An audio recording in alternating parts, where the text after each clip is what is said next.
Leo naomba tuangalie madudu yanayofanywa na serikali dhalimu ya Chama cha Mapinduzi kwenye mradi wa mwendokasi. Sasa kwanza, nini maana ya serikali dhalimu?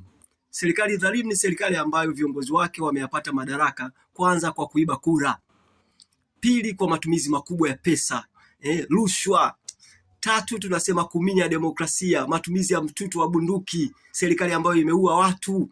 Hiyo ndio serikali dhalimu. Na dunia nzima serikali dhalimu haijawahi kuwaletea watu maendeleo, asija akakongopea mtu. Ukiwaona hivi ni kama vile wanaleta maendeleo, lakini sio kweli, hawa ni wahuni. Sasa twende tuangalie uhalisia, sawa? Unauona huu mradi wa mwendokasi. Lengo la kwanza la mradi wa mwendokasi ni kupunguza hewa chafu katika jiji la Dar es Salaam, hewa ukaa. Unaona haya mabasi mengi ambayo yanabeba abiria katika jiji la Dar es Salaam, mengi yanatumia diesel na petroli. Kwa hiyo kwenye combustion yanazalisha sulfur. Kwa hiyo wanasema sulfur inachafua hewa ya jiji la Dar es Salaam. Ndio maana unaona haya magari mapya ya mwendokasi haya kijani haya, yale yote yanatumia gesi. Maendeleo Mtanzania. Lengo la pili la mradi wa mwendokasi ni kuboresha huduma ya usafirishaji katika jiji la Dar es Salaam, na wamepanga kufikia mwaka 2030 watakuwa wame accommodate au wamedominate, wameteka soko la usafirishaji wa abiria katika jiji la Dar es Salaam. Kwa hiyo haya magari ya kawaida hayataruhusiwa kufika mjini. Kwa hiyo kama wewe unafanya biashara ya mabasi, ndugu yangu, anza kujipanga. Nyinyi ndugu zangu wa Patrick Trans, wale sijui wa Papa Fololo, mnatakiwa mwanze kujipanga. Sasa kama haya ndio malengo, hakukuwa na ulazima wa kujenga hii miundombinu ya mwendokasi. Kivipi? Ngoja nikupe mfano, sawa? Unaona hizi barabara za mwendokasi, kwanza tunabomoa barabara ambazo tulizijenga kwa mkopo, na mkopo wenyewe hatujamaliza kulipa, alafu tunajenga tena hizi barabara za mwendokasi tena kwa mkopo. Na hao wahuni walivyokuwa wajabu, kwanza wanakopa zile pesa, nyingine wanaiba, zinazobaki ndio wanaziingiza kwenye mradi. Kwa hiyo ni hasara juu ya hasara. Umenipata? Ngoja nikupe mfano. Unaona hiki kipande cha barabara hiki kutoka kule Mbezi Kimara mpaka Kariakoo Gerezani au kule Kivukoni. Hicho kipande cha barabara peke yake kimetumia zaidi ya bilioni 750 pesa za mkopo za Kitanzania. Bilioni 750 pesa za mkopo. Phase 2 kipande cha pili cha mradi wa mwendokasi kutoka kule Mbagala Rangi Tatu mpaka Kariakoo Kivukoni, mpaka Kariakoo Gerezani kwenda Kivukoni kimetumia zaidi ya bilioni za Kitanzania, bilioni 390. Ni pesa nyingi. Pesa zote hizo ni za mkopo. Wanakopa kwenye vyombo vyanzo vya ndani, wanakopa African Development Bank, wanakopa sehemu nyingine nyingi tu wanakopa. Umenipata Mtanzania? Sasa hizi barabara za mwendokasi pia zilikuwa na ulazima, kwa sababu unaona hiyo stendi moja ya mwendokasi, yani stendi moja ya mwendokasi thamani yake ni zaidi ya milioni 40 za Kitanzania, milioni 40 mpaka milioni 50 stendi moja. Sasa kulikuwa na ulazima gani wa pesa yote hiyo, na wakati hizi stendi za kawaida hazifiki hata milioni 5? Lakini pili, hizi barabara za mwendokasi mnazoziona ndugu zangu, majiji mengi duniani sampo kama hiyo hakuna. Yani mimi sielewi jamaa, kwa sababu ni serikali ya kidhalimu, hawapendi kuhojiwa. Hiyo modo barabara kama hizo za mwendokasi duniani majiji mengi hakuna huo uchafu. Umeelewa Mtanzania? Msione kwamba ni kitu cha maana, hamna kitu kama hicho duniani. Hao wa China wenyewe wanajenga hii miradi. Umenipata? Wanajenga hizo barabara. Majiji mengi ya China hizo barabara hakuna. Hebu vuta picha. Serikali ya China ndio inatoa huduma ya usafirishaji. Na China hakuna mradi barabara kama hizo. Na China kuna usafiri mzuri wa abiria. Yaani gari ya China, angalia, gari ya China ni kama hizi za Tanzania.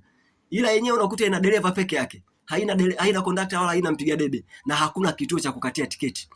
Mchina akipanda analipa keshi au analipa kwa kutumia kadi.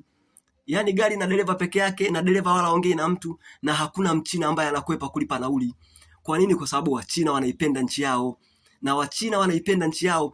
Njoo hapa kwetu. Hapa kwetu unakuta haya magari ya kawaida haya. Yaani gari na kondakta, na watu hawataki kulipa nauli. Wanakwepa kulipa nauli. Kwa nini? Kwa sababu wamefukalishwa kwa kiwango ambacho hata kulipa nauli wanaona kazi. Hiyo ndio Tanzania. Sasa twende tuangalie sehemu ya tatu ya huu mradi. Unaona huu mradi, sawa? Hawa viongozi wadhalimu wa Chama cha Mapinduzi hawataki kuambia watu ukweli. Zamani kulikuwa na shirika linaitwa UDA, Usafiri Dar es Salaam, tangu wakati wa Mwalimu Nyerere mwaka 1967. Hawa viongozi dhalimu wa Chama cha Mapinduzi wakati wa Mzee Kikwete shirika wakaliua. Walikuwa wakipata pesa, hebu vuta picha, wanachukua pesa za shirika la UDA, wananunua magari yao, alafu wanaingiza barabarani, yanashindana na magari ya serikali.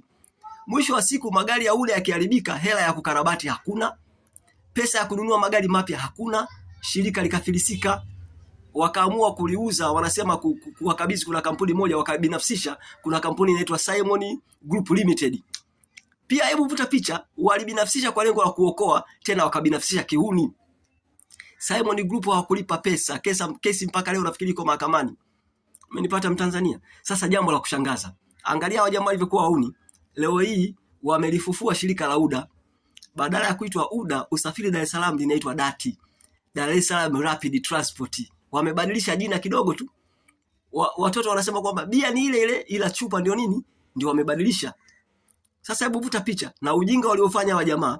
Yaani serikali imeingia tena ubia. Yaani unaona hii DART ni ubia, ni PPT tunaita, Public Private Partnership. Ni ubia kati ya serikali na kuna kampuni inaitwa Simon Group Limited. Kwa hiyo kazi ya serikali ni kujenga miundombinu. Simon Group Limited ndio wananunua magari. Umeona uhuni? Yaani hebu vuta picha, Simon Group Limited ndio wale shirika lilikufa kwenye mikono yao, tena leo serikali eti imeingia ubia na wale. Ndio maana nawaambia Watanzania, badilikeni. Ukiwaona watu ni kama wanataka kutuletea maendeleo, ila sio kweli, ni wahuni. Umeelewa Mtanzania mwenzangu? Kwa mimi nihitimishe kwa kusema kwamba serikali ya kidhalimu haijawahi kuwaletea watu maendeleo, kwa sababu kwanza hawapendi kuhojiwa, hawapendi kuulizwa maswali, ni madikteta. Ukiwauliza maswali, ndugu yangu, wanakutoa roho. Kama sasa hivi nenda kawaulize members kwenye Simon Group Limited ni akina nani, wawataje majina uone. Hawawezi kuwataja. Umenipata Mtanzania wangu? Na ukiuliza watakutoa roho hawa jamaa. Kwa hiyo wewe kama ni kijana wa Chama cha Mapinduzi, badilika. Hawa viongozi, serikali ya Chama cha Mapinduzi imeshindwa kuiletea maendeleo nchi hii, ni waongo. Mungu ibariki Afrika, Mungu ibariki Tanzania. Asanteni kwa kunisikiliza.